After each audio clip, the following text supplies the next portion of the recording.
ಮನ ಕದಳಿ ಎಂಬುದು ವಿಷಯಗಳು, ಕದಳಿ ಎಂಬುದು ಭವಘೋರಾರಣ್ಯ. ಈ ಕದಳಿ ಎಂಬುದು ಗೆದ್ದು ತವೆ ಬದುಕಿ ಬಂದು ಕದಳಿಯ ಬನದಲ್ಲಿ ಭವಹರನ ಕಂಡನು. ಭವಗೆದ್ದು ಬಂದ ಮಗಳೆಂದು ಕರುನದಿ ತೆಗೆದು ಬಿಗಿದಪ್ಪಿದಡೆ ಚನ್ನಮಲ್ಲಿಕಾರ್ಜುನನ ಹೃದಯ ಕಮಲದಲ್ಲಿ ಅಡಗಿದೆನು. ಸಕಲ ಜೀವಿಗಳಿಗೆ ಲೇಸನ್ನು ಬಯಸಿದ ಬಸವಾದಿ ಶಿವಶರಣರನ್ನು ಸ್ಮರಣೆ ಮಾಡಿಕೊಂಡು ವಿಶ್ವದ ಮೊದಲ ಕವಯತ್ರಿ ಅಕ್ಕನ ಜಯಂತಿಯಲ್ಲಿ ನಾವೆಲ್ಲ ಕೂಡಿದ್ದೇವೆ. ಅಕ್ಕ ಅಂದರೆ ಬಹಳ ಗೌರವಯುತವಾಗಿರುವಂಥ ಶಬ್ದ ನಮ್ಮ ಭಾರತ ದೇಶದಲ್ಲಿ. ಅವ್ವನನ್ನು ಬಿಟ್ಟ ಮೇಲೆ ನಾವು ಗೌರವ ಕೊಡುವಂಥ ಎರಡನೇ ಶಬ್ದನೇ ಅಕ್ಕ. ಅವ್ವ ನಮಗೆ ಜನ್ಮ ಕೊಟ್ಟರೆ ಅಕ್ಕ ನಮ್ಮನ್ನು ಪಾಲನೆ ಪೋಷಣೆ ಮಾಡಿ ಬೆಳೆಸ್ತಾಳೆ. ಆ ಅಕ್ಕ ಶಬ್ದಕ್ಕೆ ಅರ್ಹರಾಗಿರುವಂಥ ತಾಯಿ 12ನೇ ಶತಮಾನದಲ್ಲಿ ಬಸವಾದಿ ಶರಣರ ತತ್ವ ಆದರ್ಶಗಳನ್ನು ನಂಬಿ ಈ ನಾಡಿಗೆ ಬಹಳ ದೊಡ್ಡ ಮತ್ತು ಧೀರತನದ ಸಂದೇಶವನ್ನು ಕೊಟ್ಟಳು ಮಹಾದೇವಿ ತಾಯಿ. ಪ್ರಾರಂಭದಲ್ಲಿ ತಾಯಂದಿರೆಲ್ಲ ಮಾತಾಡಿದರು. ಅಕ್ಕನ ಬಗ್ಗೆ ಆಗಲಿ, ಅವಳ ಸಾಹಿತ್ಯದ ಬಗ್ಗೆ ಆಗಲಿ. ಅಕ್ಕನ ಸಾಹಿತ್ಯ ಎಷ್ಟು ದೊಡ್ಡದು ಅಂದರೆ, ನಾನು ಸ್ವಲ್ಪ ನಿಮಗೆಲ್ಲ ಗ್ರಾಮೀಣ ಭಾಷೆಯಲ್ಲಿ ಹೇಳ್ತೇನೆ. ಈ ನಮ್ಮ ಭಾಗದಲ್ಲಿ ಸ್ವಲ್ಪ ಈ MA PhD ಮಾತುಗಳು ತಿಳಿಯೋಂಗಿಲ್ಲ. ಸ್ವಲ್ಪ ಗ್ರಾಮೀಣ ಭಾಷೆಯಲ್ಲಿ ನಾವು ಹೇಳಿದ್ರೆ ಅಕ್ಕ ಎಂಥವಳು ಅಂತ ನಿಮಗೆಲ್ಲ ಅರ್ಥ ಆಗುತ್ತೆ. ನೀವೆಲ್ಲ ದೇವ್ರ ಗುಡಿಗೆ ಹೋಗ್ತೀರಿ, ಹೌದಾ? ಎಲ್ಲರೂ ಹೋಗಿರಲಿ ದೇವ್ರ ಗುಡಿಗೆ? ಹೋಗಿರಲಿ ಎಲ್ಲರೂ? ನಾವು ಹೋಗೀವಿ, ನೀವು ಹೋಗಿರಿ. ದೇವ್ರ ಗುಡಿಗೆ ಹೋದ್ಮೇಲೆ ಅಲ್ಲಿ ಕೈ ಮುಕ್ಕೊಂಡು ನಿಂದಿರ್ತೀರಿ ದೇವ್ರ ಮುಂದೆ. ಅಲ್ಲಿ ಮುಂದೆ ನಿಂತುಕೊಂಡು ದೇವರೇ ನನಗೇನೂ ಬೇಡ ಅಂತ ಯಾರು ಅಂದಿದ್ರೆ ಕೈ ಎತ್ತಿ. ದೇವರೇ ನನಗೇನು ಬೇಡ ಅಂತ ಯಾರು ಅಂದಿದ್ರೆ ಕೈ ಎತ್ತಿ. ಯಾರು ಅಂದಿಲ್ಲಲ್ಲ? ಅನ್ನಕ್ಕೆ ಬರಲ್ಲ ಅಲ್ಲಿ ನಿಮಗೆ. ನೀವು ಇಲ್ಲದನ್ನು ಬೇಡ್ಕೋತೀರಲ್ಲ. ತೆಂಗಿನಕಾಯಿ ಹೊಡಿತೀನಿ, 2 ಊದುಬತ್ತಿ ಹಚ್ತೀನಿ, ಆಮೇಲೆ ನಿನಗೆ ಬೆಳ್ಳಿ ಮುಖ ಮಾಡಿ ಕೊಡ್ತೀನಿ, ಇನ್ನು ಹೆಣ್ಣು ದೇವ್ರುಗಳಿದ್ದು ಅಂದ್ರೆ ನಿನಗೆ ನತ್ತು ತೋರಿಸ್ತೀನಿ, ಇಲ್ಲ ಸೀರೆ ಸುತ್ತೀನಿ, ಏನೇನೋ ಬೇಡ್ಕೋತೀರಿ. ಪಾಪ ಒಂದೊಂದು ಏನಾರ ಬೇಡ್ಕೋತೀರಿ. ಇಲ್ಲಿ ಕುಂತೋರೊಳಗೆ ದೇವ್ರಿಗೆ ಬೇಡ್ಕೊಳ್ಳಾರ್ದವ್ರು ಯಾರು ಇದ್ರೆ ಕೈ ಎತ್ತಿ. ಯಾರೂ ಇಲ್ಲ. ದೇವ್ರಿಗೆ ಬೇಡ್ಕೊಳ್ಳಾರ್ದವ್ರು ಯಾರೂ ಇಲ್ಲ. ಆದರೆ ದೇವರಿಗೆ ಬೇಡಿಕೊಳ್ಳುವಂಥ ಪರಿ ಅದಲ್ಲ. ದೇವರಿಗೆ ಬೇಡಿಕೊಳ್ಳುವಂಥ ಪರಿ ಬಹುಶಃ ಇಡೀ ವಿಶ್ವದಲ್ಲಿನೇ ಬಹಳ ವೈಶಿಷ್ಟ್ಯಪೂರ್ಣವಾಗಿರುವಂಥ ದೇವರಿಗೆ ಬೇಡ್ಕೊಂಡಿರುವಂಥ ಒಬ್ಬ ಹೆಣ್ಣುಮಗಳು ಅಂದರೆ ಅಕ್ಕ ಮಹಾದೇವಿ ಮಾತ್ರ. ಏನು ಬೇಡ್ಕೊಂಡ್ಲು ದೇವರಿಗೆ ಅಂದರೆ, ಚನ್ನಮಲ್ಲಿಕಾರ್ಜುನ ಶರಗೊಡ್ಡಿ ಬೇಡುವೆನು, ಏನು ಮನೆ ಮನೆ ಕೈ ಒಡ್ಡಿ ಬೇಡುವಂತೆ ಮಾಡಯ್ಯ. ಎಂಥ ಪದವಿ! ನನಗೆ ಆಸ್ತಿ ಬೇಕು ಅಂತ ಬೇಡಲಿಲ್ಲ, ಬಂಗಾರ ಬೇಕು ಅಂತ ಬೇಡಲಿಲ್ಲ, ನನ್ನ ಮಕ್ಕಳು ದೊಡ್ಡ ಆಫೀಸರ್ ಆಗಲಿ ಅಂತ ಬೇಡಲಿಲ್ಲ. ಬೇಡ್ಕೊಂಡಿದ್ದೇನು? ಮನೆ ಮನೆ ಕೈ ಒಡ್ಡಿ ಬೇಡುವಂತೆ ಮಾಡಯ್ಯ. ಭಿಕ್ಷಾ ಬೇಡುವಂಗೆ ಮಾಡೋ ದೇವರೇ. ಮುಂದೆ ಹೇಳ್ತಾಳೆ, ಇನ್ನು ಕೇಳ್ರಿ ವಚನ ಎಷ್ಟು ಚಂದ ಐತೆ ಅದು. ಬೇಡಿದಡೆ ನೀಡದಂತೆ ಮಾಡಯ್ಯ. ನಾನೇನು ಮನೆ ಮುಂದೆ ಬೇಡ್ಕೊಳಕ್ಕೆ ಹೋಗ್ತೀನಿ ಜೋಳಿಗೆ ತಗೊಂಡು, ಆ ಮನಿ ಮಾಲಕಗ ಇವಳಿಗೆ ನೀಡಬಾರ್ದು ಅನ್ನುವಂಥ ಬುದ್ಧಿ ಕೊಡು. ಬೇಡಿದಡೆ ನೀಡದಂತೆ ಮಾಡಯ್ಯ. ಅಕಸ್ಮಾತ್ ಏನೋ ಒಬ್ಬ ಹೆಣ್ಮಗಳು ಬಂದಾಳ, ಹಸಿವು ಅಂತ ಅಳ್ಳಕತ್ತಾಳ, ಒಂದಿಷ್ಟು ರೊಟ್ಟಿ ಏನೋ ನಮ್ಮ ಕೈಯಲ್ಲಿದ್ದು ನೀಡೋಣ ಅಂತ ತಿಳ್ಕೊಂಡು ಅಕಸ್ಮಾತ್ ಅವ್ರ ಕೈಯಾಗ ತಗೊಂಡು ಬಂದು ನನಗೆ ನೀಡ್ಲಕ್ಕೆ ಬಂದ್ರು ಅಂದ್ರ ಹೇಳ್ತಾಳೆ ಏನಂತ? ನೀಡಿದಡೆ ನೆಲಕ್ಕೆ ಬೀಳುವಂತೆ ಮಾಡಯ್ಯ. ಅವ್ರೇನು ನೀಡ್ತಾರೆ ಅದು ಪಟ್ಟಣ ನೆಲಕ್ಕೆ ಬಿದ್ದು ಬಿಡ್ಬೇಕು. ನನ್ನ ಜೋಳಿಗೆ ಒಳಗೆ ಬೀಳಬಾರ್ದು. ನೆಲಕ್ಕೆ ಬಿತ್ತು ಹಸಿದ ಹೊಟ್ಟೆ ಕೇಳಂಗಿಲ್ಲಲ್ಲ. ಅದನ್ನು ಎತ್ಕೋಬೇಕು ಅಂತ ತಿಳ್ಕೊಂಡು ಕೈ ಹಾಕಿದ್ರೆ ನಾನು ಎತ್ತಿಕೊಳ್ಳುವ ಮುನ್ನ ಸುನಿ ಎತ್ತಿಕೊಂಡು ಹೋಗುವಂತೆ ಮಾಡೋ ಚನ್ನಮಲ್ಲಿಕಾರ್ಜುನ, ಒಂದು ನಾಯಿ ಎತ್ಕೊಂಡು ಓಡುವಂಗೆ ಮಾಡಿಬಿಡೋ ದೇವರೇ ಅಂತ ಬೇಡ್ಕೊಂಡು. ಬಹುಶಃ ವಿಶ್ವದಲ್ಲಿನೇ ಈ ರೀತಿಯಾಗಿ ದೇವರಿಗೆ ಬೇಡಿಕೊಂಡಿರುವಂಥ ಹೆಣ್ಣುಮಕ್ಕಳಲ್ಲಿ ಅಗ್ರಗಣ್ಯರು ಯಾರಾದರೂ ಇದ್ದರೆ ಅದು ಅಕ್ಕ ಮಹಾದೇವಿ ಮಾತ್ರ. ಅಲ್ಲಮ್ಮ ಅಂದರೆ ಸಾಮಾನ್ಯನಲ್ಲ, ಎಲ್ಲ ಬಲ್ಲಿದ ಯೋಗಿನೇ ಅಲ್ಲಮ್ಮ. ಬಹುಶಃ ಅಷ್ಟಮ ಸಿದ್ಧಿಗಳು, ಯೋಗಗಳು, ಕರ್ಣಗಳು ಏನೇನದವೋ ಎಲ್ಲವನ್ನು ಅರೆದು ಕುಡಿದವನು ಅಲ್ಲಮ್ಮ. ಅವನು ಅನುಭವ ಮಂಟಪದ ಅಧ್ಯಕ್ಷ, ಅಂದರೆ ಆಗಿನ ಪಾರ್ಲಿಮೆಂಟಿನ ಪ್ರೆಸಿಡೆಂಟ್. ಅಲ್ಲಿ ಶರಣರ ಅನುಭವದ ಗೋಷ್ಠಿ. ಅಕ್ಕ ಮಹಾದೇವಿ ಬಂದಳು. ಅಕ್ಕ ಮಹಾದೇವಿಯ ಒಂದು ಸ್ವರೂಪವನ್ನು ಅಲ್ಲಮ್ಮ ಪ್ರಭುವಿಗೆ ಗೊತ್ತಿತ್ತು. ತೋರಿಸ್ಬೇಕಲ್ಲ, ಆ ತೋರಿಸ್ಬೇಕು ಅಂತ ತಿಳ್ಕೊಂಡಂದ್ರೆ ಅಲ್ಲಮ್ಮ ಪ್ರಶ್ನೆ ಕೇಳ್ದ, ನೀ ಲಗ್ನ ಆಗಿದೆಯೋ ಹಂಗೆ ಬಂದಿದೆಯೋ ಅಂತ ಕೇಳ್ದ. ಉದ ಮದದ ಯೌವನವನ್ನೊಳಗೊಂಡ ಸತಿ ನೀನು ಇತ್ತಲೇಕೆ ಬಂದೆಯವ್ವ. ಸತಿ ಎಂದರೆ ಮುನಿವರು ನಮ್ಮ ಶರಣರು. ನಿನ್ನ ಪತಿಯ ಕುರು ಹೇಳಿದರೆ ಕುಳಿತುಕೋ, ಇಲ್ಲದಿದ್ದರೆ ತೊಲ. ಎಂಥ ಗಂಭೀರದ ಮಾತ್ರಿ. ಸಾವಿರಾರು ಕಿಲೋಮೀಟರ್ ದೂರದಿಂದ ನಡ್ಕೊಂತ ಬಂದಿರುವಂಥ ಅಕ್ಕ ಮಹಾದೇವಿ ಅನುಭವ ಮಂಟಪಕ್ಕೆ ಹೋಗಬೇಕು ಅಂತ ತಿಳ್ಕೊಂಡು ಕಾಡು ಅರಣ್ಯ ಎಲ್ಲವನ್ನ ದಾಟಿ ಬಂದಿರುವಂಥ ಅಕ್ಕನಿಗೆ ನೀನು ಯಾರು ಅಂತ ಕರೆಕ್ಟ್ ಹೇಳಿದ್ರೆ ಇಲ್ಲಿ ಕುಂದ್ರು, ಎಲ್ಲ ಗೆಟೌಟ್ ಅಂದ. ಎಂಥ ಅದ್ಭುತ ಆ ಪ್ರಸಂಗ. ಅಕ್ಕ ಹೇಳ್ತಾಳೆ, ಪ್ರಭು ಹರನು ನನಗೆ ಗಂಡ, ಈ ಮಿಕ್ಕ ಗಂಡಂದಿರೆಲ್ಲರೂ ಒಲೆಯೊಳಗಿಕ್ಕು. ಒಲೆಯೊಳಗಿಕ್ಕು ಅಂದ್ರೆ ನಿಮ್ಗೆ ಅರ್ಥ ಆಗ್ತದನಿಲ್ಲ ಗೊತ್ತಿಲ್ಲ. ಒಲೆಯೊಳಗಿಕ್ಕು ಅಂದ್ರೆ ಏನು? ಬೆಂಕಿ ಹಚ್ಚು ಅಂದಂಗ. ಏನಂದಂಗ? ನಿಮ್ಮ ಭಾಷೆದಾಗ ಹೇಳ್ಬೇಕಂದ್ರೆ ಬೆಂಕಿ ಹಚ್ಚು ಅವ್ರಿಗೆ ಅಂದಂಗ. ಇಂಥ ಧೀರತ್ವವನ್ನು ಪಡೆದು ಅಕ್ಕ ಎಲ್ಲೋ ಹೋದಳು. ಎಲ್ಲಿ ಕದಳಿವನ, ಎಲ್ಲಿ ಬಂದಳು, ಎಲ್ಲಿ ಹೋದಳು, ಯಾರು ನಾವು ಅಕ್ಕ ಮಹಾದೇವಿ ಗದ್ದಿಗೆ ನೋಡಿಲ್ಲ, ಆ ಗದ್ದಿಗೆ ತೆಂಗಿನಕಾಯಿ ಹೊಡೆದಿಲ್ಲ, ಆ ಗದ್ದಿಗೆ ಮುಂತು ನಿಂತು ಬೇಡ್ಕೊಂಡಿಲ್ಲ, ಅವ್ರು ಎಲ್ಲಿ ಗದ್ದಿಗೆ ಆದ್ರು ಅನ್ನೋದು ಗೊತ್ತಿಲ್ಲ. ಆದರೆ ಅಕ್ಕನ ಸ್ಮರಣೆ ಇಡೀ ನಾಡಿನ ತುಂಬೆಲ್ಲ ಆಚರಣೆ ಮಾಡ್ತೀವಲ್ಲ. ಕಾರಣ ಅಂದರೆ ಅವರು ಬದುಕಿದ್ದು ಸತ್ಯದ ಹಾದಿಯಲ್ಲಿ ಅನ್ನುವಂಥದ್ದು. ಸತ್ಯ ಯಾವಾಗಲೂ ಬಹಳ ಪ್ರಜ್ವಲವಾಗಿ ಬೆಳಕಿಗೆ ಬರ್ತಾ ಇದೆ. ಸತ್ಯ ಯಾವಾಗಲೂ ಸತ್ಯವಾಗೇ ಉಳಿತೈತಿ. ಈ ಬಸವಾದಿ ಶರಣರ ಸಾಹಿತ್ಯವನ್ನು ಅಳಿಸಿ ಹಾಕಬೇಕಂತ ತಿಳ್ಕೊಂಡು ನೂರಾರು ವರ್ಷಗಳ ಕಾಲ ಇದನ್ನು ಸುಟ್ಟರು, ಇದಕ್ಕೆ ಅವಮಾನಗೊಳಿಸಿದರು. ಇದುವರೆಗೂ ಕೂಡ ಈ ಸಾಹಿತ್ಯದ ಮೇಲೆ ದಬ್ಬಾಳಿಕೆಗಳು ನಡೀತಾ ಇದ್ದಾವೆ. ಏನಿದ್ರೂ ಕೂಡ ಬಂಗಾರ ನೀವು 1000 ವರ್ಷ ನೆಲದಾಗ ಮುಚ್ಚಿಟ್ರು ಅದಕ್ಕೆ ತುಕ್ಕು ಹಿಡಂಗಿಲ್ಲ, ಜಂಗ್ ಹತ್ತಂಗಿಲ್ಲ. ವಚನ ಸಾಹಿತ್ಯ ಅನ್ನುವಂಥ ಬಂಗಾರ ಬೇಕಾದಷ್ಟು ದಿನ ಮುಚ್ಚಿಡ್ರಿ, ಅದು ಬಂಗಾರದಂಗೆ ಪ್ರಜ್ವಲಿಸ್ತೈತೆ ಹೊರತಾಗಿ ಅದಕ್ಕೆ ತುಕ್ಕು ಹಿಡಂಗಿಲ್ಲ. ಇದನ್ನು ನಾವೆಲ್ಲರೂ ಭಾಳಷ್ಟು ಅರ್ಥ ಮಾಡ್ಕೊಳ್ಬೇಕು. ಈ ಬಾರಿ ನಮ್ಮ ಜೇವರ್ಗಿಯಲ್ಲಿ ಶರಣ ಸಾಹಿತ್ಯ ಪರಿಷತ್ತಿನವರು, ಕನ್ನಡ ತಾಲೂಕಾ ಪರಿಷತ್ತಿನವರು ಭಾಳ ಆದರ್ಶವಾಗಿರುವಂಥ ಒಂದು ಕಾರ್ಯಕ್ರಮ ಇಟ್ಟುಕೊಂಡ್ರು. ನಮ್ಮ ಬೆರೆದಾರವರು, ಚನ್ಮಲೆಯನವರು ಎಲ್ಲರೂ ಸೇರ್ಕೊಂಡು ಬಂದಾಗ ಈ ಸಲ ಕದಳಿ ವೇದಿಕೆಯಿಂದ ಕಾರ್ಯಕ್ರಮ ಮಾಡ್ತಾ ಇದ್ದೇವೆ ಸ್ವಾಮೀಜಿ, ಯಾರಿಗೆ ಕರೆದು ಪ್ರಶಸ್ತಿ ಕೊಟ್ಟರೆ ಒಳ್ಳೆಯದಾಗತ್ತೆ ಅಂತ ಕೇಳಿದ್ರು ಅವರು. ನಾನು ನೋಡ್ರಿ ಯಾರಿಗಿದ್ರು ಕೊಡ್ರಿ ಅಂತ ಹೇಳಿದೆ ಫಸ್ಟ್ ಅವ್ರಿಗೆ. ಇಲ್ಲ, ನೀವು ಯಾರಿಗೆ ಹೇಳ್ತೀರಿ ಅವರಿಗೆ ಕೊಡ್ತೀವಿ.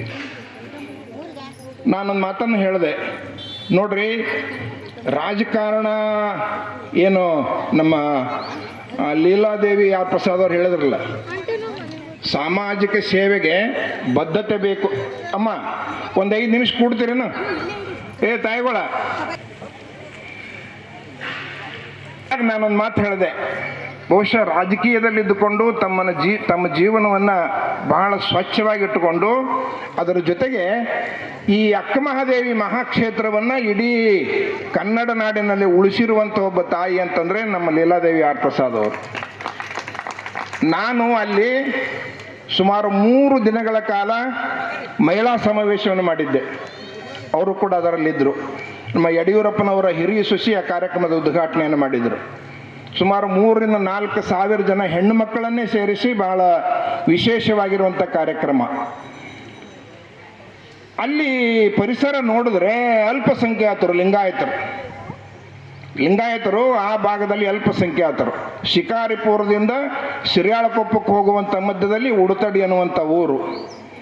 ರಸ್ತೆಯಿಂದ 1 ಕಿಲೋಮೀಟರ್ ಒಳಗಡೆ ಅಕ್ಕಮಹಾದೇವಿ ಹುಟ್ಟಿರುವಂಥ ಜಾಗ, ಕೋಟೆ ಅರಮನೆ, ಎಲ್ಲರೂ ಅದನ್ನು ಕಬ್ಜಾ ಮಾಡ್ಕೊಂಡ್ಬಿಟ್ಟಾರ. ಅಲ್ಲಿ ಹೋಗಿ ನಮ್ಮ ಲೀಲಾದೇವಿ ಆರ್ ಪ್ರಸಾದ್ ಅವ್ರು ನಿಂತರು. ಇವರಿಗೆ ಅವಾಗ ಕೊಳ್ಳಿಗೆ ಹಾರ ಬರಲಿಲ್ಲ, ಬದಲಿ ಕೊಡ್ಲಿ ಕುಡ್ಗೋಲ್ ಬಂದು. ಹೌದಲ್ರಿ ಅವರ? ಕೇಳ್ರಿ ಅಲ್ಲಿ. ಇವ್ರನ್ನ ಮರ್ಡರ್ ಮಾಡಕ ಕೊಡ್ಲಿ ಕುಡ್ಗೋಲ್ ತೊಗೊಂಬಂದ್ರು. ಯಾಕ? ನಾವು ಇದನ್ನು ಹೊಲ ಮಾಡ್ಕೋಬೇಕಂತ ಮಾಡೀವಿ, ಈ ಹೆಣ್ಮಗಳು ಇಲ್ಲಿ ಅಕ್ಕಮಹಾದೇವಿ ಗುಡಿ ಕಟ್ತಾಳ. ಸುಮಾರು 100 ಎಕರೆ ಜಾಗ. ಅವಾಗ ಯಾವ ಈ ಸರ್ಕಾರದವರು ಇವರು ಯಾರು ಪಾಪ ಇವ್ರಿಗೆ ಬೆಲೆ ಇದು ಕೊಡಲಿಲ್ಲ, ಪ್ರೋತ್ಸಾಹ ಕೊಡಲಿಲ್ಲ.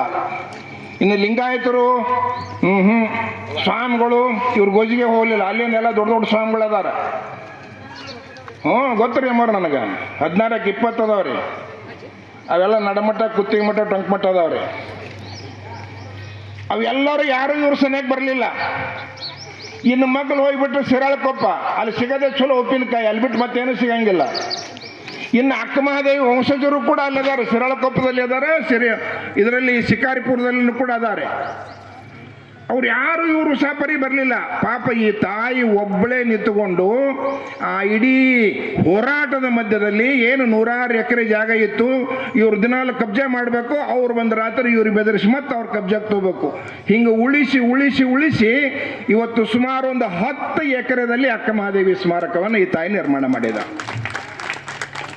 ನಾನು ನಮ್ಮ ಎಸ್ ಕೆ ಬಿರಾದಾರಿಗೆ ಹೇಳಿದೆ, ನೀ ಏನಾದರೂ ಮಾಡಿ ಲೀಲಾದೇವಿ ಆರ್ ಪ್ರಸಾದ್ ಅವ್ರಿಗೆ ಜೇವರಿಗೆ ಕರ್ಕೊಂಬಂದ್ರೆ ನಿಮ್ಮ ಕದಳಿ ವನದ ಕಾರ್ಯಕ್ರಮ ಭಾಳ ಸಕ್ಸಸ್ ಆಗ್ತೈತೆ ನೋಡು ಅಂದೆ ನಾನು.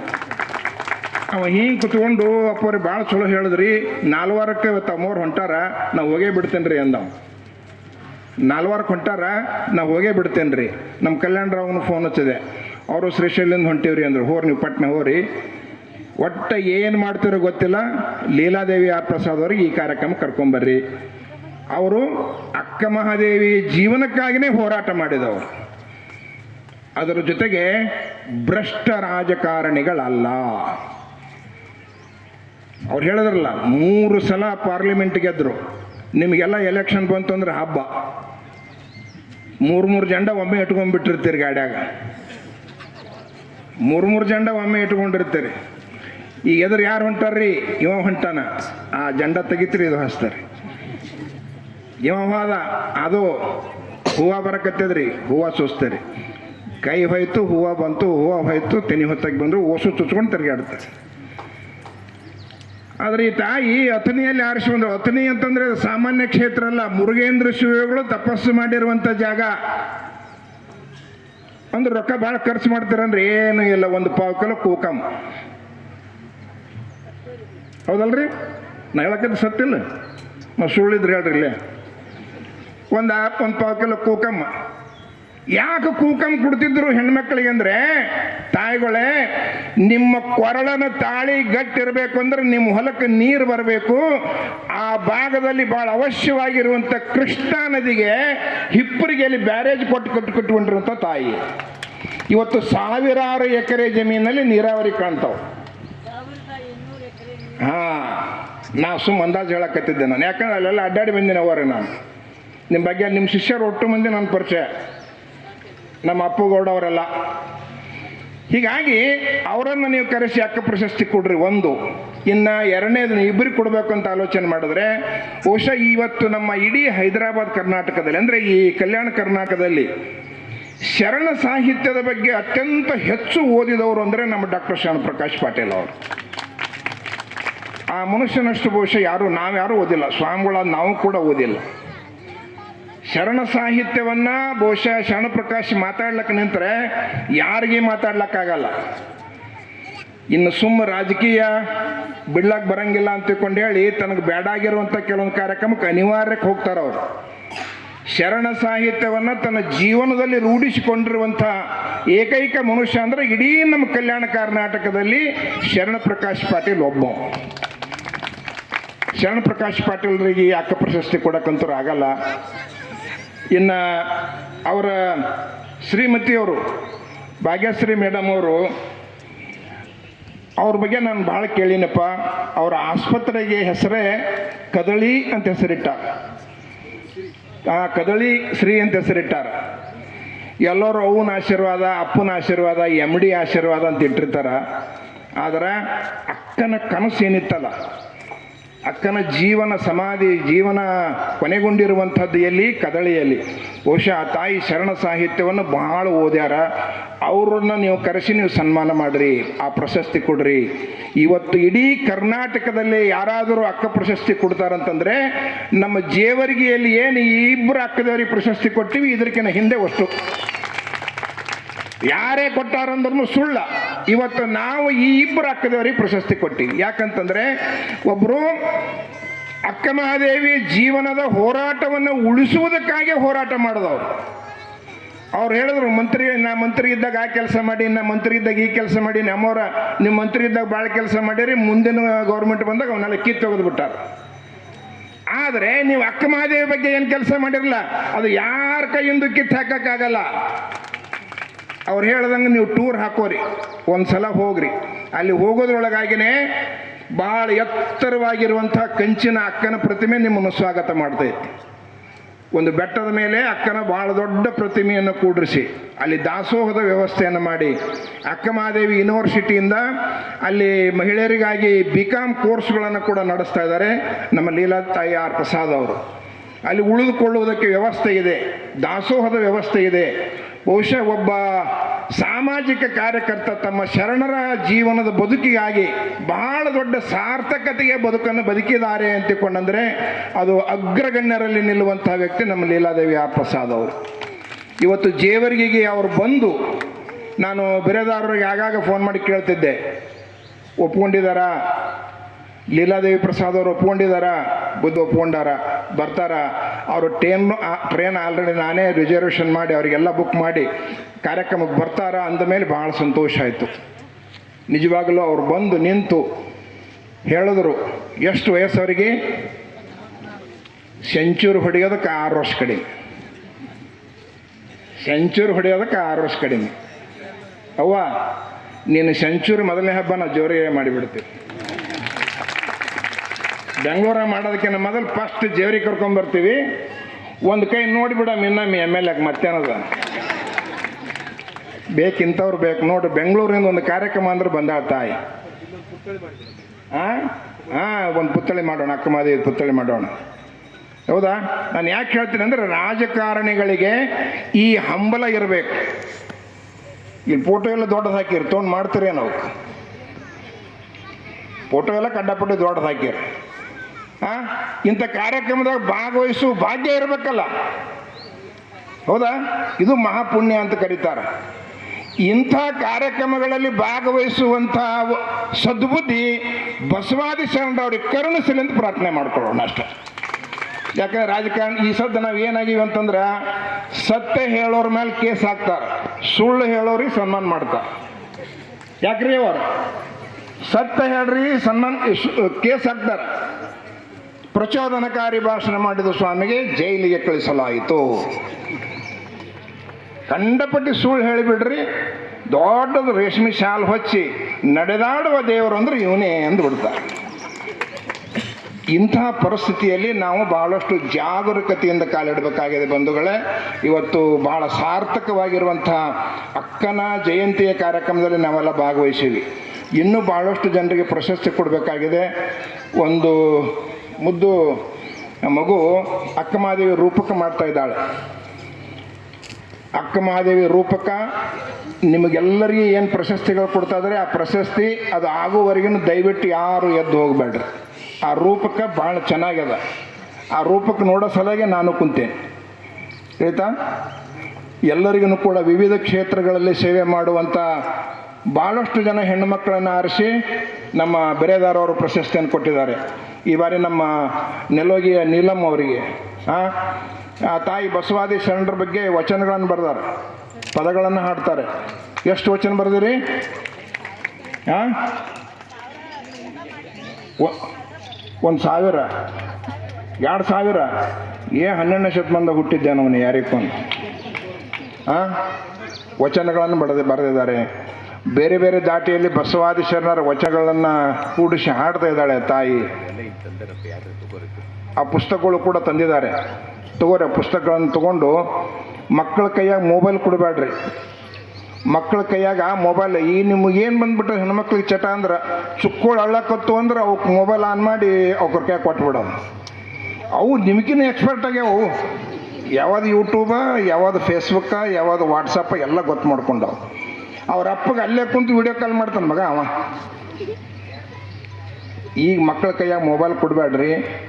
ಮೊದಲಿನ ಕಾಲ ಇತ್ತು, ನಮ್ಮ ಲೀಲಂ ತಾಯಿಯವರು ಸಣ್ಣ ವಯಸ್ಸಿನಾಗಿದ್ದಾಗ ಮಧ್ಯದಲ್ಲಿ ಅವರು ಬಹುಶಃ ಈ ಮೊಬೈಲ್ ಯುಗ ಗೊತ್ತಿಲ್ಲಾರ್ದಾಗ ಅವ್ರಿಗೆ ಅಳು ಬಂದ್ರೆ ಅವ್ರವ್ವ ತೊಟ್ಟಲದೊಳಗೆ ಜೋಗಳ ಹಾಡೆ ಎಲ್ಲರನ್ನ ಮಲಗಿಸ. ನಮ್ಮವರೇ ನಮಗೆ ಜೋಗಳ ಹಾಡೆ ಮಲಗಿಸ್ತಿದ್ರು, ನಿಮ್ಮವನು ನಿಮಗೆಲ್ಲ ಜೋಗಳ ಹಾಡೆ ಮಲಗಿಸ್ಯಾವ. ಹೌದಾ? ಮತ್ತು ಜೋಗಳ ಹಾಡಿದ್ರೆ ಮಕ್ಕಳು ಮುಕ್ಕೋತಾವೋ ಏನು ಮೊಬೈಲ್ ಕೈಯಾಗ ಕೊಟ್ಟರು ಮುಕ್ಕೋತಾವೋ? ನೀವೇ ಆಲೋಚನೆ ಮಾಡಿ. ಅಂಥ ಒಳ್ಳೆಯ ಪದಗಳು ಪ್ರಿಂಟ್ ಮಾಡಿದ ಪುಸ್ತಕಗಳನ್ನು ಇಲ್ಲಿ ತಂದಾರ. ಅವನು ನೀವೆಲ್ಲ ತಗೊಳ್ರಿ ಅನ್ನುವಂಥ ಮಾತು ಈ ಸಂದರ್ಭದಲ್ಲಿ ಹೇಳಿ, ಇನ್ನೂ ಹಲವಾರು ಕಾರ್ಯಕ್ರಮಗಳನ್ನು ನಮ್ಮ ಜೇವರ್ಗಿ ತಾಲೂಕಿನ ಜಯಂತ್ಯೋತ್ಸವ ಸಮಿತಿಯವರು ಮತ್ತು ಕದಳಿ ಮಹಿಳಾ ವೇದಿಕೆಯವರು ಅತ್ಯಂತ ಪ್ರಸ್ತುತವಾಗಿರುವಂತಹ ಈ ಕಾರ್ಯಕ್ರಮ ಅಕ್ಕಮಹಾದೇವಿ ಜಯಂತಿಯನ್ನು ಮಾಡಿದ್ದಾರೆ. ಅವರಿಗೆಲ್ಲರಿಗೂ ಕೂಡ ಬಸವಾದಿ ಶಿವಶರಣರ ಕರುಣೆ ಸಾಕಷ್ಟು ಇರಲಿ ಅಂತಿಕೊಂಡು ಆಶಿಸಿ, ಬಸವಾದಿ ಶರಣರ ಬಗ್ಗೆ, ಅಕ್ಕನ ಬಗ್ಗೆ ಹೇಳುವುದು ಅಂತಂದರೆ ಅದು ಏನೂ ಅಲ್ಲ. ನಾವೆಲ್ಲ ಹೇಳಿದ್ದು ಇಲ್ಲಿ ತನಕ ಏನು ಕೂತ್ಕೊಂಡು ನಾವೆಲ್ಲ ಹೇಳಿವೆಲ್ಲ, ಸಾಸಿವೆಗೆ ಷಡ್ಭಾಗದಷ್ಟು ಹೇಳಿವೆ ಅಷ್ಟೇ. ಒಂದು ಸಾಸಿವೆ ಕಾಳಿನೊಳಗೆ 17 ಭಾಗ ಮಾಡ್ಬೇಕಂತ. 17 ಭಾಗದಾಗ ಅದು ಎಷ್ಟಾಗ್ತದೆ? ಒಂದು ಸಾಸಿವೆ ಕಾಳ ಕೈಯಾಗ ಹಿಡಿಯೋಕ್ಕಾಗಲ್ಲ. ಅದರೊಳಗೆ 17 ಭಾಗ ಮಾಡಿದ್ರೆ ಎಷ್ಟು ಬರ್ತದೆ ಅಷ್ಟನ್ನು ನಾವು ಯಾರೂ ಹೇಳೋಕ್ಕಾಗಿಲ್ಲ. ಅಂದರೆ ಅಷ್ಟು ಆದರ್ಶವಾಗಿರುವಂಥ ಬದುಕನ್ನು ಅವ್ರು ಬದುಕಿದ್ರು. ಅವ್ರ ಬದುಕು ನೀವು ತಿಳ್ಕೋಬೇಕು ಅಂದ್ರೆ ಅವ್ರ ಬಗ್ಗೆ ಓದ್ರಿ, ಅವ್ರ ಬಗ್ಗೆ ಕೇಳ್ರಿ, ಅವ್ರ ಬಗ್ಗೆ ಅಧ್ಯಯನ ಮಾಡಿರಿ, ಅವ್ರ ಬಗ್ಗೆ ವಚನಗಳನ್ನು ಓದ್ರಿ. ವಚನ ನಿಮ್ಮ ಮೊದಲಿಗೆ ಅರ್ಥ ಆಗೋಂಗಿಲ್ಲ, ಸುಮ್ಮನೆ ಓದ್ರಿ. ವಚನ 1 ಸಲ 2 ಸಲ 3 ಸಲ ಓದಿದ ಮೇಲೆ 4ನೇ ಸಲ ತಾನೇ ಅರ್ಥ ಆಗುತ್ತೆ. ಒಂದು ಸಲ ನಿಮಗೆ ಅರ್ಥ ಆಯಿತು ವಚನ ಅಂತಂದ್ರೆ ಮತ್ತೆ ನೀವು ಅದಕ್ಕೆ ಬಿಟ್ಟು ಹಿಂದಕ್ಕೆ ಬರಲ್ಲ. ಒಂಥರ ಬೆಲ್ಲದ ಪೆಂಟಿ ಇದ್ದಂಗೆ ವಚನ, ಕಲ್ಲು ಸಕ್ಕರೆ ಇದ್ದಂಗೆ. ಅಂಥ ವಚನ ಸಾಹಿತ್ಯವನ್ನು ನಿಮ್ಮ ಮನೆಗೆ ಮುಟ್ಟಿಸುವಂಥ ಕೆಲಸ ಈ ನಮ್ಮ ಜೇವರ್ಗಿಯ ಕದಳಿ ವೇದಿಕೆಯವರು ಮುಂಬರುವ ದಿನಗಳಲ್ಲಿ ಮಾಡಲಿ ಅಂತ ತಿಳ್ಕೊಂಡು ಮನಸಾರೆ ಹಾರೈಸಿ ನನ್ನ 2 ಮಾತುಗಳನ್ನು ಪೂರೈಸ್ತಾರೆ.